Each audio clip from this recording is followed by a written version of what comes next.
Hello, everybody, and welcome to the Die As Cast podcast. My name is Griffin. I'm one of your player PCs. Thank you for taking a chance to listen to us. We got a pretty great team of players here. Myself, Diego Stredel, Madeline Hunter Smith, and of course, our DM, Griffin Cork. This episode pretty much is just so you can meet the characters, learn a little bit more about the Midgard world, which of course has been made by Kobold Press. And we realized about halfway through this episode that we hadn't actually introduced ourselves. So that's why I'm here. It's myself, Madeline, Diego, and Kevin. Anyway, here is our cast of characters. Maeve Maldorava, a half-vampire misfit with a sparkly secret. After a mysterious unicorn patron revealed a devastating truth about her past on her 16th birthday, this young celestial warlock has set off from the vampire lands of Morgau in pursuit of some answers. Armed to the teeth with heavy eyeliner and black fingerless gloves, and haunted by a strange and unfamiliar apparition, Maeve is one glittery goth with a fang-sharp attitude. Hello there. My name is Xisk, and I am a Piney, or tree folk, as some people would call us. One hot afternoon I heard some humanoids roaming around the Molavos ruins. Curiosity got the best of me, and I searched through one of their bags, and I found a scroll. As I looked at the symbols, words flew out of my mouth, and I got turned into a toad. A wizard by the name of Isabella picked me up and kissed me. It worked, and she turned me back, and now she believes I am her prince. Isabella is very wise and knowledgeable about the world.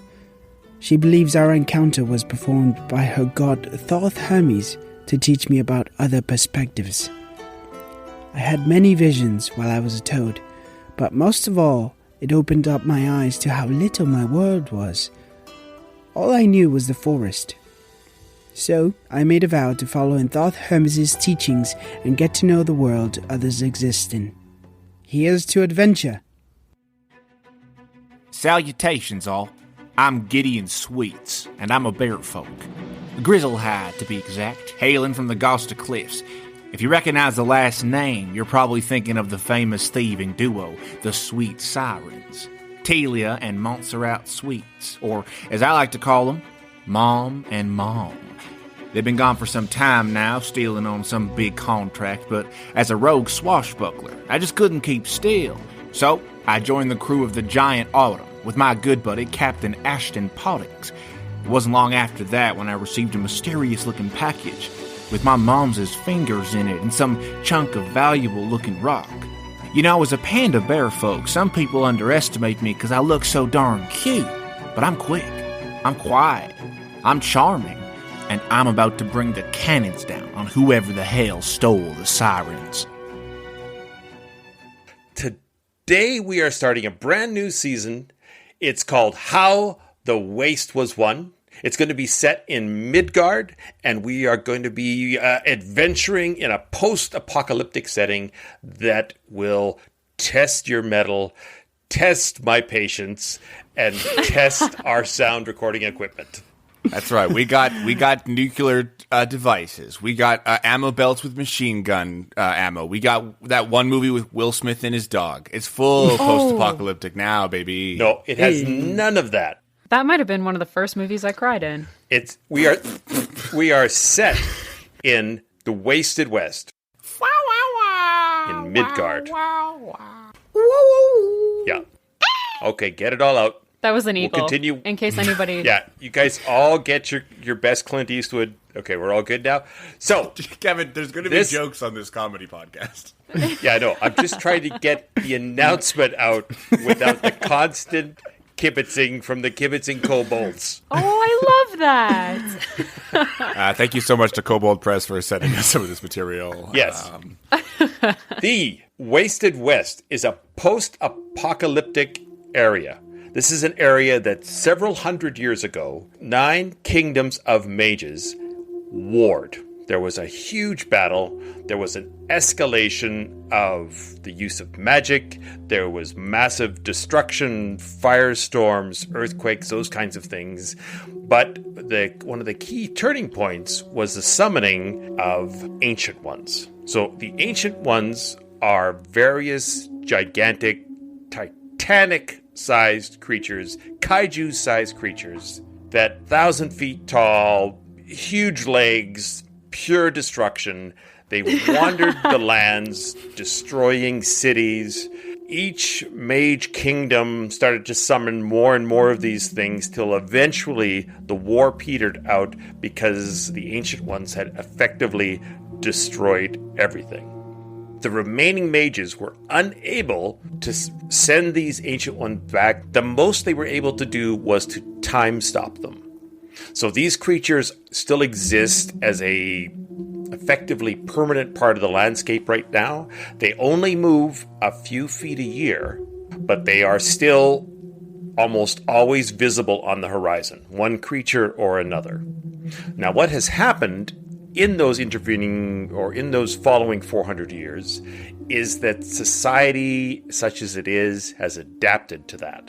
So there's a lot of nomadic travelers, there's a lot of tribes, there's a lot of merchant caravans. There is some villages. There's not much civilization beyond sort of the village level that has sprung up in old ruins. There are groups of creatures that worship these Ancient Ones as gods and follow along behind them. There are even creatures that have created towns that are hanging off the sides of these creatures or have been built on their backs or on their heads. Sorry, hanging off the side like hanging off like a rope? Like a backpack or Backpack City. A baby griffin weighing me down when I'm trying to tour Hong Kong. That's a very specific reference. That's so real deep specific. cut. And randomly through the thing, you realize how funny that was, and it'll cause an extra chuckle for you and for the listeners. This is what my father yelled at me every time I didn't laugh at one of his jokes as a child. You will laugh. Funny in 10 years. You will laugh. I'll bring it up later and you'll laugh again. I do have a real question. Are they all land-based or are some of them in the water? The water, most of the water sources have been dried up or destroyed, so there is no major water sources. There's a few small oases. More than one oasis.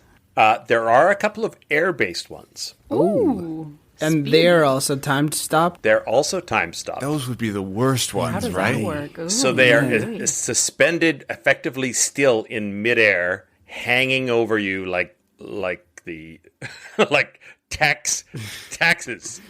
Now Nice. Oh God. Nice, yeah. Okay, let me try again. Hanging over you like your father's lost expectations. Oh my god. You could have said a bad hang glider. It could have been something so simple. Hey, I can't today. I have a date under the shadow of the Ancient One. Right. Oh, That's right. That's so romantic. I love you, Becky. Meet me under the shadow of the Ancient One. Right. Except that given the size, it's really kind of like 12 city blocks. So it's really, that's still vague. It's you really don't even want to meet Becky, obviously. In fact, it's more of an excuse. Scavenger hunt. Absolutely, You have to find each yeah. other first. So the Ancient Ones roam the land. Some of them still spread disease or sickness or magical destruction. So the land itself hasn't had a chance to fully recover. Civilization can't recover because these things, although they move slowly, they are unstoppable. So they have continued to destroy buildings as they wander over them. And again, they're moving slow, but it's like a glacier slowly crushing your city. There's no way to stop it. Oh, No way wow. to That's hopeful. fight it, because it's Don't fight you're like fleas fending off an elephant. Yeah. Go fight it. Yeah. it. Shh, let it happen. All right, Oh my god. I just want to make sure. So we'll get into that we'll get into that obviously in more details as we go. Each of your characters is going to be approaching this from a different place, obviously. We will work that out. I just want to quickly go over some of the house rules. First one is for critical hits. For critical hits, I have a fun little table we'll use that will talk about what sort of destruction you rain down on your opponent or that your opponent rains down on you. For critical fails, it's the same sort of thing. It's much more embarrassing, much more interesting, kind of hurting yourself or hurting your friends. But in addition to that, there is also the chance that you ruin your weapon. The reason for this is that there is really no civilization here, so any weapons that exist have been brought in from outside and are all slowly being eaten away or weakened and need constant repair. So there is a chance that any weapon you have will break. Now, to counter that, I'm also going to be introducing the idea of being able to loot different kinds of creatures, different kinds of monsters, any kind of sort of non-humanoid creature you can potentially loot to create, short swords or specialty weapons or even some high-end, high-damage weapons from harvesting off of the creatures. Like we'd make like a bone sword? Yeah. Oh, Woof. oh, All right. That's cool. And do we have these skills? We just know. We just know how. No. Yeah. Oh. You will slowly develop the harvesting skills. It plays off the various skill groups. So it's if you're harvesting something off a mechanical creature, for example, you'd use your investigation skill. If you're harvesting something off a natural creature, you'd use your nature. Gotcha. But Got it. a lot of these nomadic tribes also have what are effectively the weapon makers, and they are the ones that you will take this stuff to. You give them 3 pieces of bone and they give you back a crossbow or whatever. So is there money?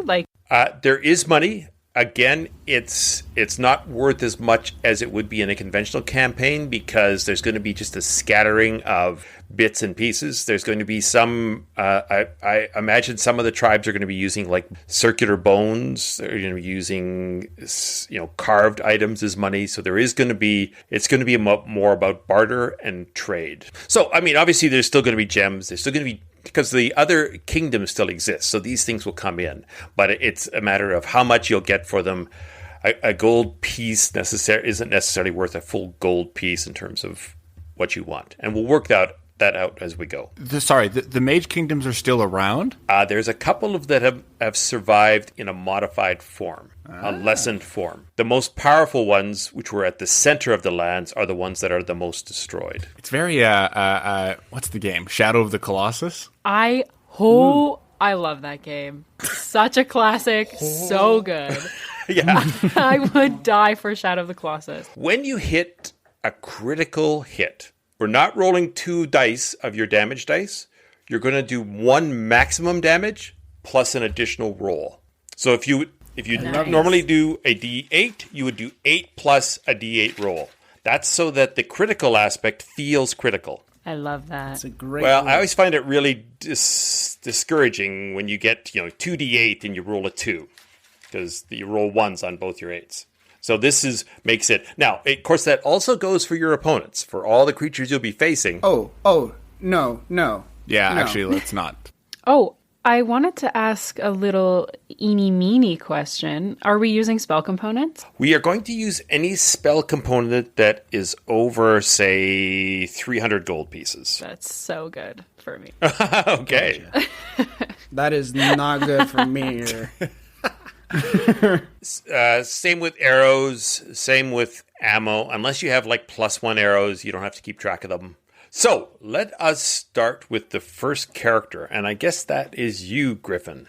So let's do a quick intro to who you are as a person and then who you are as a character. Sound good? Yes. My name is Griffin Cork, and really all you need to know about me is I'm a freaking nerd. I'm the DM's son, so I'm going to be a little bit of a a shit disturber because we decided to swear, which is awesome.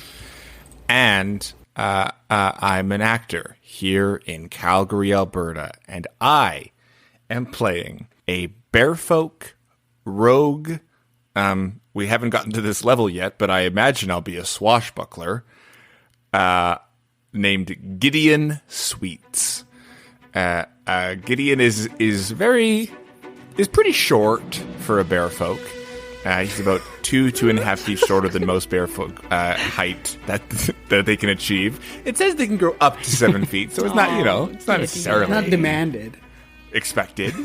I imagine Gideon is the image I had for him is a kind of dress-wise, like a very pirate mixed with robe. Like I imagine like a very red stripy Smee shirt, but with like a belt of daggers across it. But also like a peppermint thing for sweets. And then maybe like a brown jogger look and a green like skull cap, like the green bandana. My whole idea for Gideon was he's like kind of very like anime cherubic cute looking, but with like a very severe facial gash or something like that. We'll see what the artist does. So Gideon comes from a family of rogues, Telia and Montserrat Sweets. They are famous rogues in the land of Midgard. Gideon is 32 in bearfolk years, but bearfolks only live up to their about 80. That's like early 20s, I guess, in human years. So when he was a kid, Telia and Montserrat left to steal a precious artifact. That's really all I had planned out. My guess from hearing about the world is it might be one of these treasures that remain in like the remaining Magi kingdoms. And they warned me they were going to be gone for a few years. So I joined up with a pirate ship. It's a family friend of my mom's. His name is Captain Poddings, and the ship is called the Giant Autumn. Isn't Captain Poddings a hedgehog? Captain Poddings is a hedgehog, which I think is called an arena, I believe, in the Midgard race.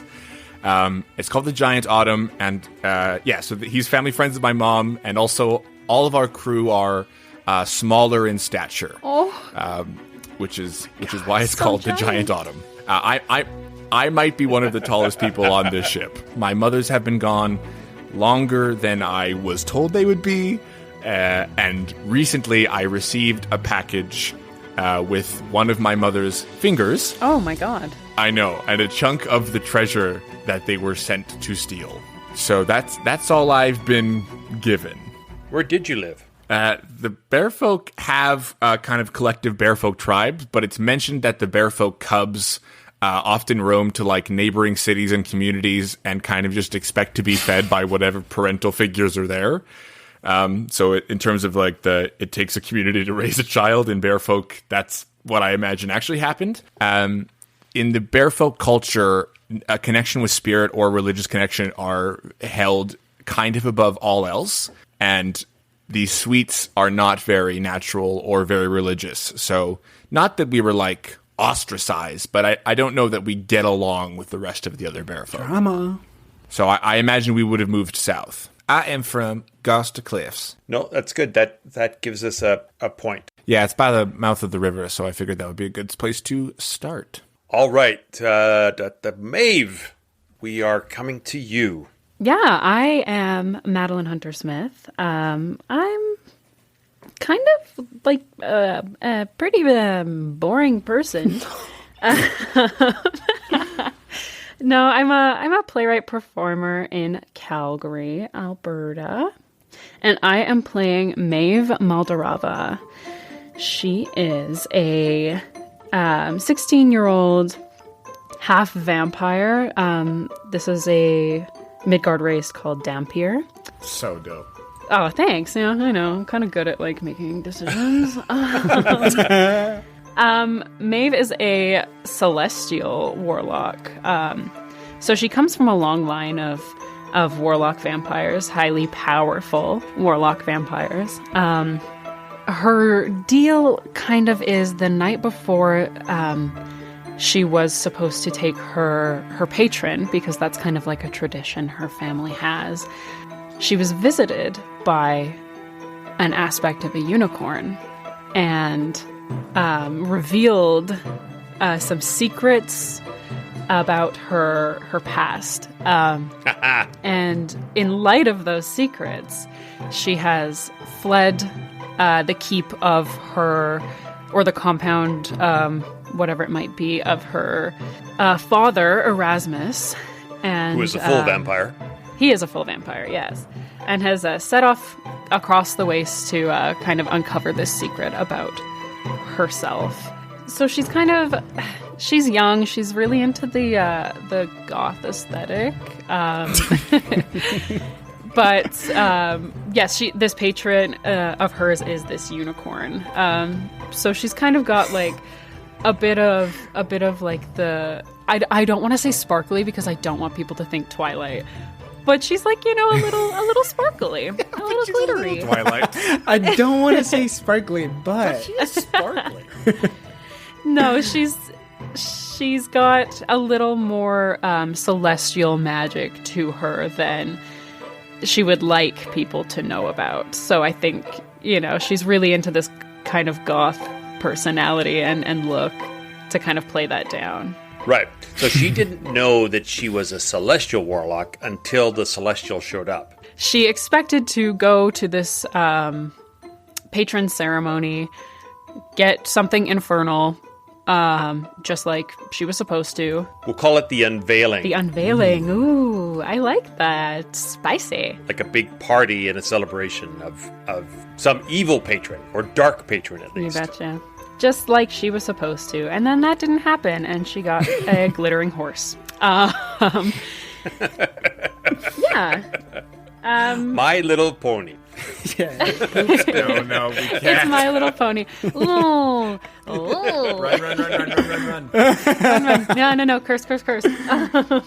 But you have been traveling for a while. Yes, when the unicorn visited Maeve, it gave her kind of a cryptic message that suggested that Erasmus wasn't actually her father, and her real parents are somewhere else. And that kind of turned Maeve's entire world upside down. So yeah, I guess she is on this quest kind of haphazardly. She doesn't really know what she's doing. She's only ever lived in the keep. She doesn't actually know anything about the world outside of Erasmus's scope. But she's on this quest to locate her parents. Hell yeah. Parent search. Parent search, classic. Can I ask, just for somebody who will be meeting you, how apparent is your half Dhampir? It's definitely apparent that she is a celestial warlock. She's got big, huge, sparkly blue eyes. So that much is pretty hard to conceal. In terms of like her actual vampirism, she's not entirely a fan of the sun. She is pretty pale, but it doesn't like ignite her or anything. Like she doesn't have sunlight sensitivity, but she does have to drink blood, and she gets a little irritable when she hasn't. Oh no! So It's the Snickers of vampires. it's just little things. You're not yourself when you haven't feasted. Yeah. So in terms of like actual appearance, there's not really like a whole lot. She does have fangs. cool. They might be interpreted as just like really sharp canines. Roll interpretation. And that's Maeve. Thank you. Turns into a bat. All right. Xisk. Hello. My name is Diego Stredel. I am also an actor. Surprise, surprise. I used to live in Calgary, which is how I know Kevin and Griffin. Just meeting Madeline. Right now, actually. This now. is our first time meeting. I currently live in Vancouver, and my character's name is Xisk. Now, he is a Piney, which is also a new race from Kobold Press. We went full Midgard. Yeah, we I just did. want to say I'm very proud of all of us. We really embraced it. And so for those of you who don't know, a Piney just means that they are part tree, essentially. So basically, Xisk was planted 20 years ago by his parents in the forest that used to at some point be Margrave. But yeah, he was planted 20 years ago, and he has 2 siblings. He has an older brother called Whom, and his kind of root twin, his name is Rend. And so basically, yeah, we were planted by a parent. Our mom provides the seeds for the ground, and then our father kind of takes care of the land to help us grow for as nice and tall children that eat we your are. veggies. Yeah. My parents' planting is such a lovely image. That's for some reason. so sweet. It's a whole process, Yeah, you know, and they really it's literally do. the Cabbage Patch, right? You're a Cabbage Patch Kid. Sure. Yeah, that's what. There we go. Artist, take notes. Yeah. But yeah, Xisk is now fully grown. He's about 6 feet tall. So he's pretty tall. He, again, has the resemblance of a tree. And, his parents' names, the father, quote-unquote father, is R. That's his name. My mother's name is Wee. Whom are we? Whoa, you know what's funny? I did not think any of that. I like the name Whom because it kind of sounds like the names that the tree ants say in Lord of the Rings. Don't they go like Harum? I don't remember. I don't remember. I don't know what you're talking about. Don't mention that name again. Moving on. Yeah. Got it. So Xisk is a curious tree. There are some ruins nearby the forest where I reside, and there was some sort of rumblings of travelers or merchants, scavengers of sorts, rumbling through the ruins, and he got a little curious. Went over through finding some of the bags. He read a scroll that turned out to be a spell that turned him into a toad.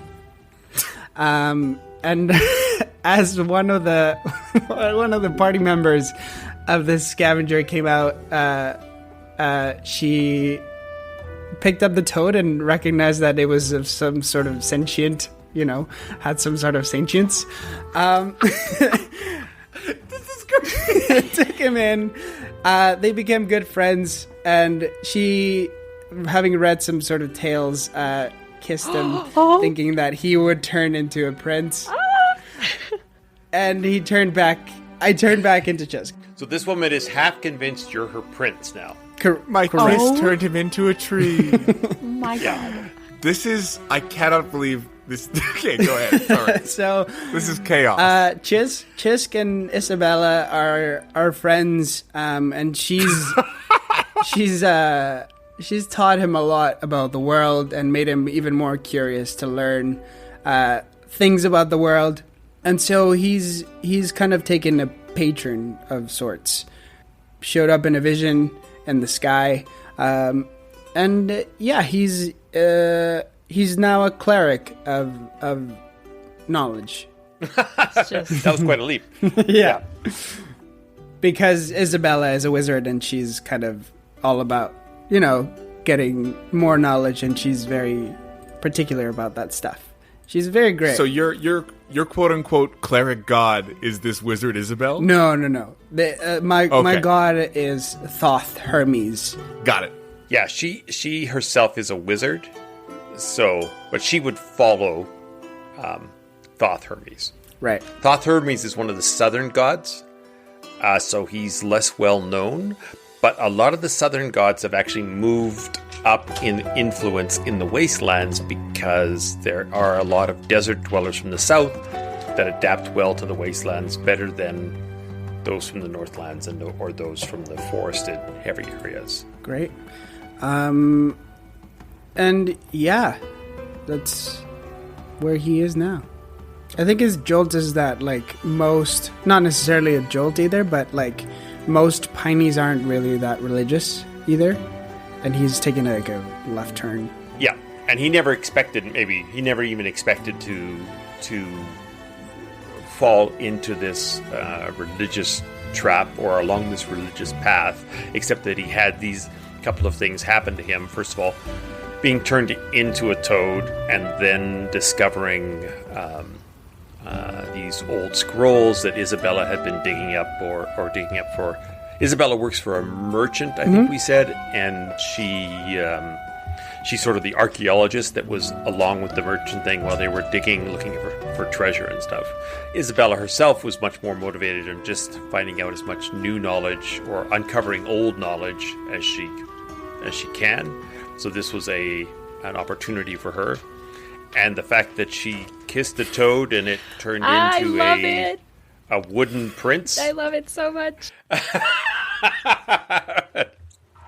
Excellent. Well, that is an excellent mix of people. All right, so we will leave it there for now. Next week, we are going to come back. We are going to play out your initial introductions to everything. We are going to launch into our first adventure. Let's start playing our nerd games now. Starting now. And now. And that's it for our episode 0.